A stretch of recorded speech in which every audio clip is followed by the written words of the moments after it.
Our News is brought to you by Alive. Good evening, Bahamas. Coming up in our news tonight.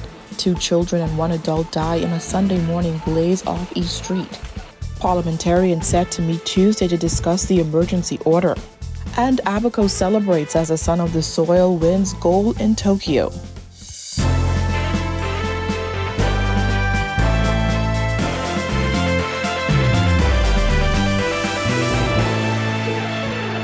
Welcome to our News Weekend and thanks for joining us. I'm Georgia Bain, topping news tonight.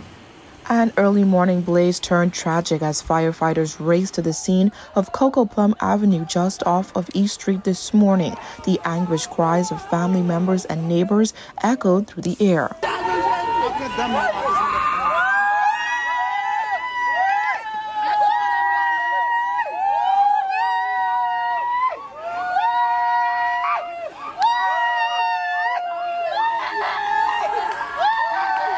Sometime around 5:50 a.m. on Sunday, the 8th of August, 2021, the fire department received call of a reported building fire, Coco Plum Avenue, off East Street. As a result of this information received, the fire department responded with 2 fire appliances.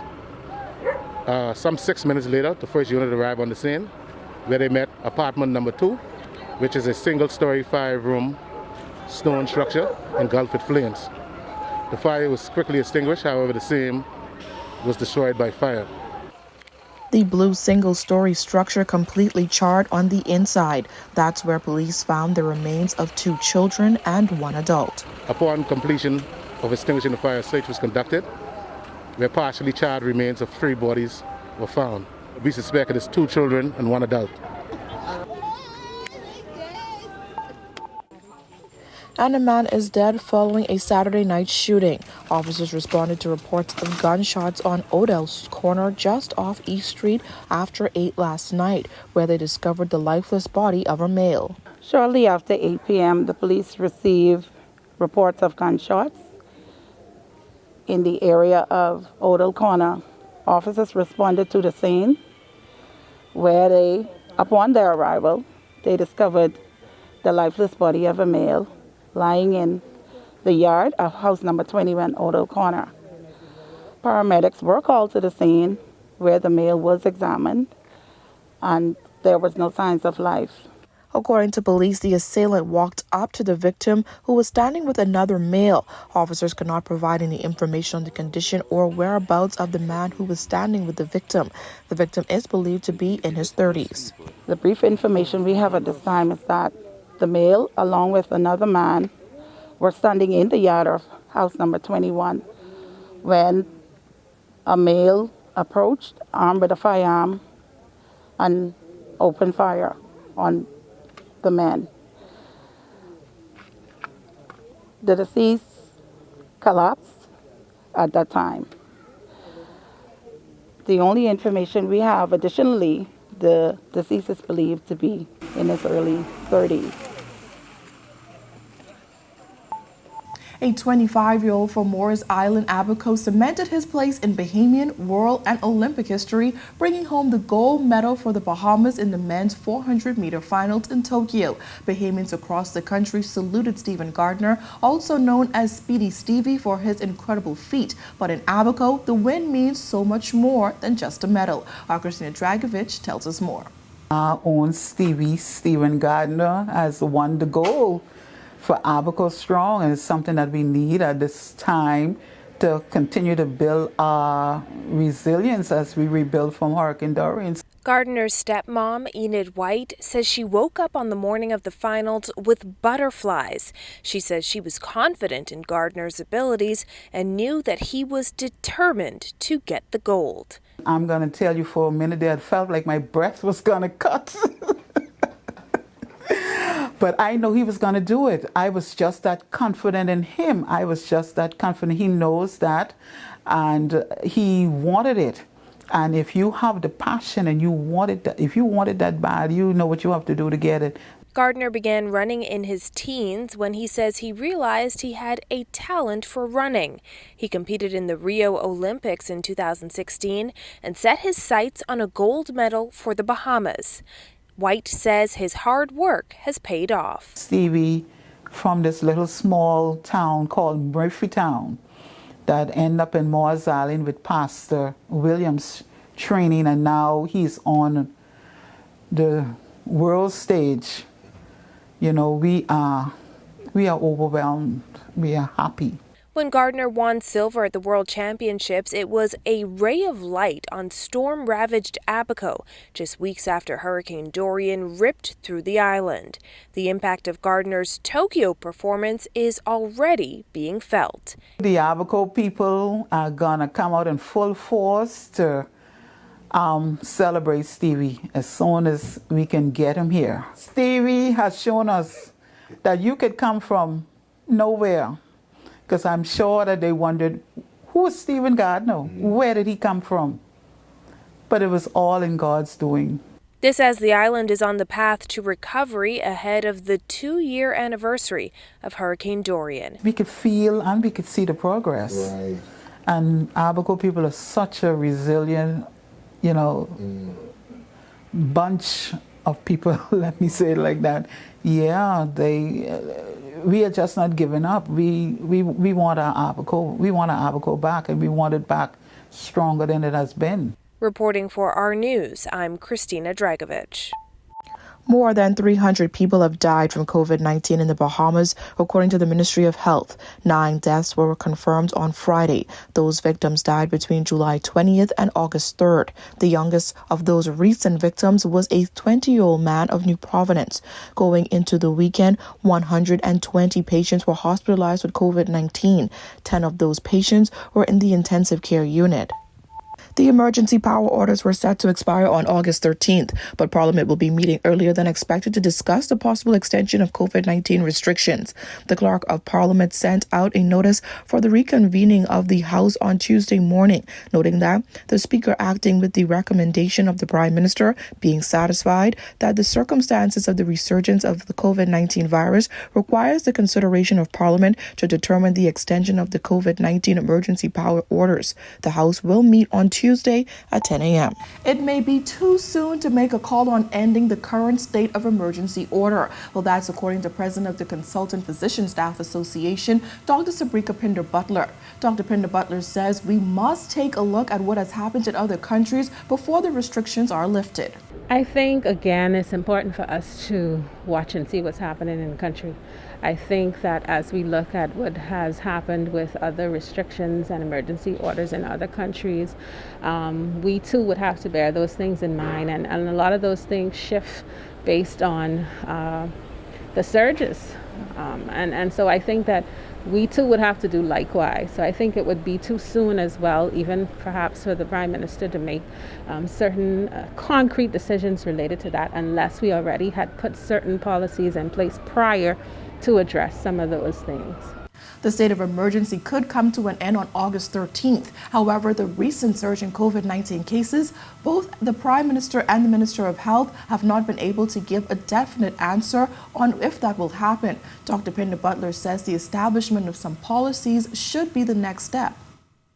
So some of the measures that occur directly related to the emergency orders, if they were actually things that were already policies prior, then there would be no need for us to have those things enacted in that fashion. I think one of the key things, though, that we have to really stress to all Bahamians right now is to please do your best to try to stay safe. Practice the preventative measures. Wear your mask, vaccinated or unvaccinated. Wash your hands, social distance. Please limit the crowds that you're in. Please, if you don't need to be in a crowded space, do not. Well, still to come on our news, why the House Speaker says he believes that churches are being targeted by the restrictions and working to equip teens with essential life skills. Plus, first, we have a call to action to protect the conch population. That and more when our news weekend returns. The great True True Bahamian Treasure Hunt is here, where you can win great vacation prize packages to hotels throughout the Bahamas. Watch our TV on weeknights between 6 and 11 p.m. for your 10 True True Bahamian clues. Take note of your answers and clues. You never know, you might see the same clue twice. Follow our TV originals on Facebook to submit your correct answers before 11 a.m. every Saturday. Watch our news Saturdays at 7:30 p.m. to see if you are the weekly winner. If you didn't win, watch for clues next week because the contest runs all summer long. Go to our TV originals Facebook page for more information and contest details.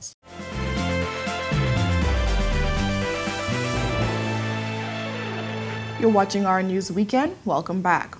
The Aircraft Accident Investigation Authority has determined that the fatal plane crash at Treasure Key International Airport on July 5th was due to failure of the aircraft to climb and perform as required. However, investigators have determined that other contributing factors linked to the two Bahamian pilots killed in that incident. Our Christina Dragovich has more.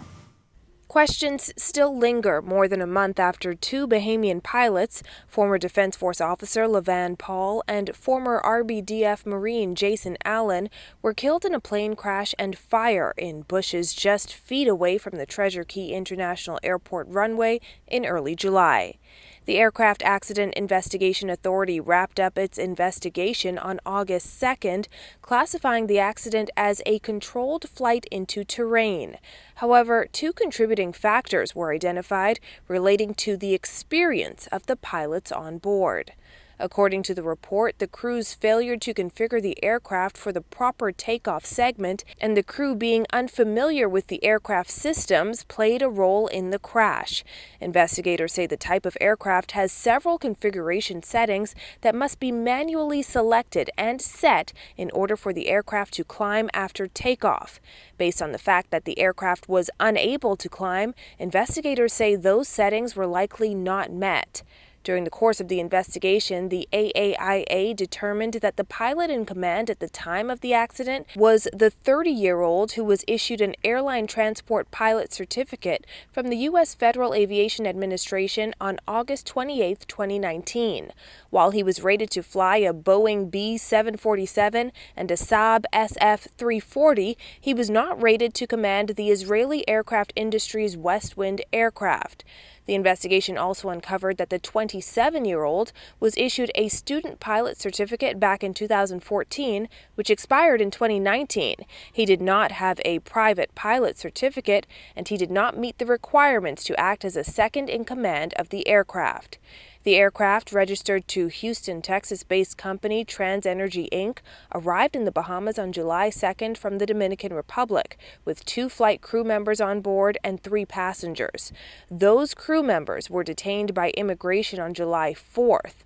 Upon their release on July 6th, the original crew members reported the plane stolen, maintaining that they never met the Bahamian pilots, never gave anyone authority to move the aircraft, and maintained that they had the only set of keys for the aircraft. Those keys were still in their possession while they were detained. The investigation was handed over to police once the plane was reported stolen. That investigation is ongoing. Reporting for our news, I'm Christina Dragovich. House Speaker Halton Moutry questioning new restrictions on church services. He says it seems as though the church is being targeted. Our Bethany McDermott reports. House Speaker Halton Moultrie speaking out against recent restrictions for churches. In the latest changes to emergency orders, churches were restricted to 1-hour services. Why is the church and religious institutions being targeted in this exercise when their activity is very similar to the activity of persons going into the shopping malls? The Nassau Guardian reported that multiple Church of God members died or were hospitalized with COVID-19 since a youth convention in July. The Ministry of Health did not directly address the matter, but confirmed that multiple clusters of COVID cases were identified during contact tracing activities in July on New Providence and the Family Islands. Still, Moultrie is questioning the science behind the restrictions placed on the church. What is the scientific reasoning behind preventing the church from having a service for more than 1 hour? Making certain that funerals are only 30 persons can attend. Weddings, only 30 persons can attend. when they could drive around and go into a food store and see hundreds of persons in the food store. So they want to know why. Since the launch of the vaccination program, 46,793 people have been fully vaccinated, while more than 61,000 people have received their first dose. Moultrie also questioned the reasoning behind certain vaccine perks. If taking the COVID-19 vaccine is a matter of choice, why are unvaccinated persons being denied while vaccinated persons are given clearance when they are equally likely to contract the virus and more likely to inadvertently spread the virus? Reporting for Our News, I'm Berthany McDermott. When our news weekend comes back from the break, the search for a new University of the Bahamas president continues, and how a non-profit organization is helping teens to succeed. We have the details when our news weekend returns. The great True True Bahamian Treasure Hunt is here, where you can win great vacation prize packages to hotels throughout the Bahamas. Watch Our TV on weeknights between 6 and 11 p.m. for your 10 True True Bahamian clues. Take note of your answers and clues. You never know, you might see the same clue twice. Follow Our TV Originals on Facebook to submit your correct answers before 11 a.m. every Saturday. Watch Our News Saturdays at 7:30 p.m. to see if you are the weekly winner. If you didn't win, watch for clues next week, because the contest runs all summer long. Go to Our TV Originals Facebook page for more information and contest details.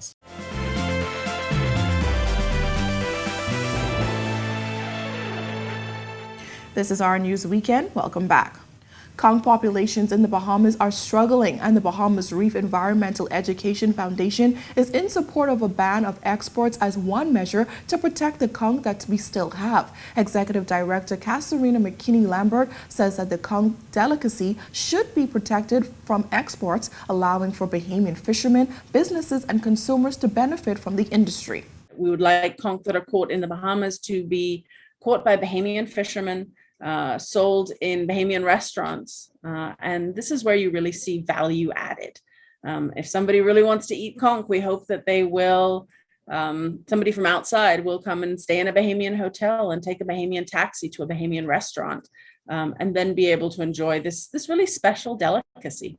McKinney-Lambert says that she believes more and more people are supportive of the move to ban exports. She says that the Bahamas does not want to end up like Florida, where conch populations are struggling. Fishermen in Florida are certainly wishing that they had acted sooner, so that they wouldn't be in a situation where there is still a ban on catching any conch in Florida. And that's what we want to avoid for the Bahamas.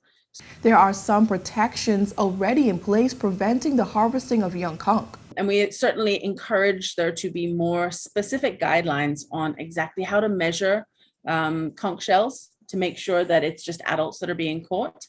And these should be at least 14 or 15 millimeters thick, so the actual thickness of the conch shell. Brief would also like to see marine protected areas for conch, which it believes could go a long way to protect the conch population.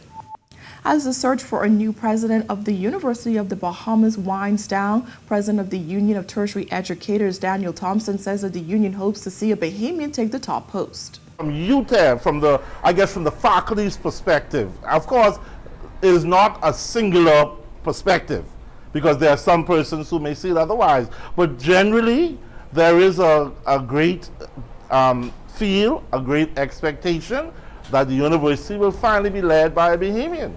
And I do not apologize for that stance or that position. The finalists are Dr. Eric Rowland, Sir Anthony Sheldon, and Dr. Ian Strawn.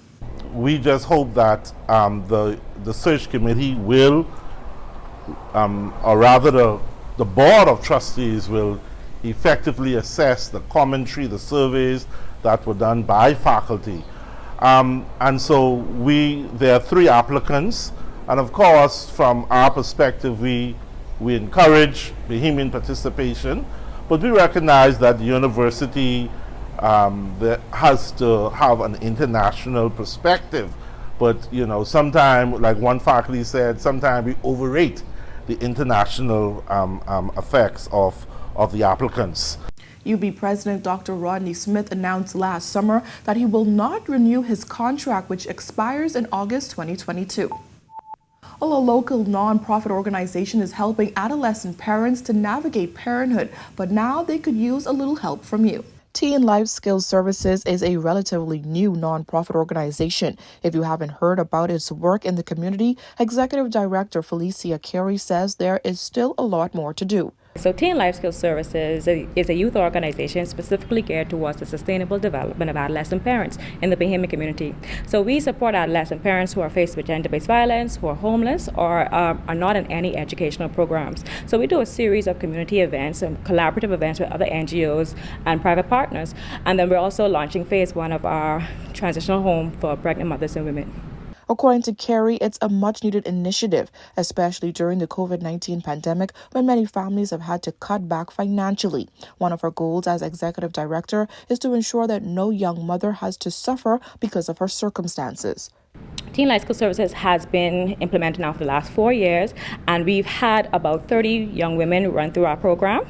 However, what we want to do is create a sustainable space for them through our transitional home where they'll be able to have access to mental health care services, literacy services, educational services for in an adequate time period of like 3, 6, and 9 months, but less than a year. So they'll be able to walk away with enough skills that will make them employable, that will make them sustainable, and that they'll be able to lift their head up through society.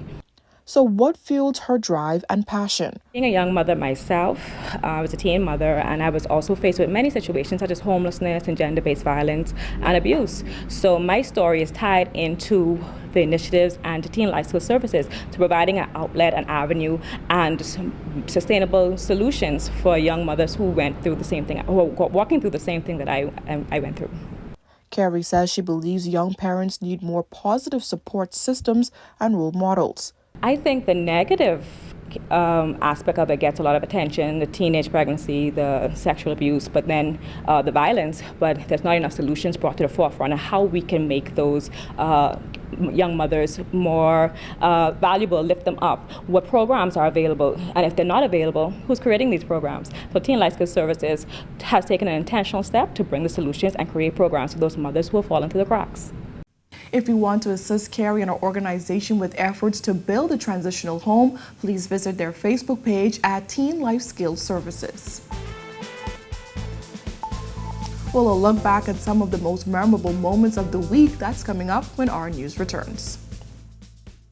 The great True Bahamian Treasure Hunt is here, where you can win great vacation prize packages to hotels throughout the Bahamas. Watch our TV on weeknights between 6 and 11 p.m. for your 10 True Bahamian clues. Take note of your answers and clues. You never know, you might see the same clue twice. Follow our TV originals on Facebook to submit your correct answers before 11 a.m. every Saturday. Watch our news Saturdays at 7:30 p.m. to see if you are the weekly winner. If you didn't win, watch for clues next week because the contest runs all summer long. Go to our TV originals Facebook page for more information and contest details.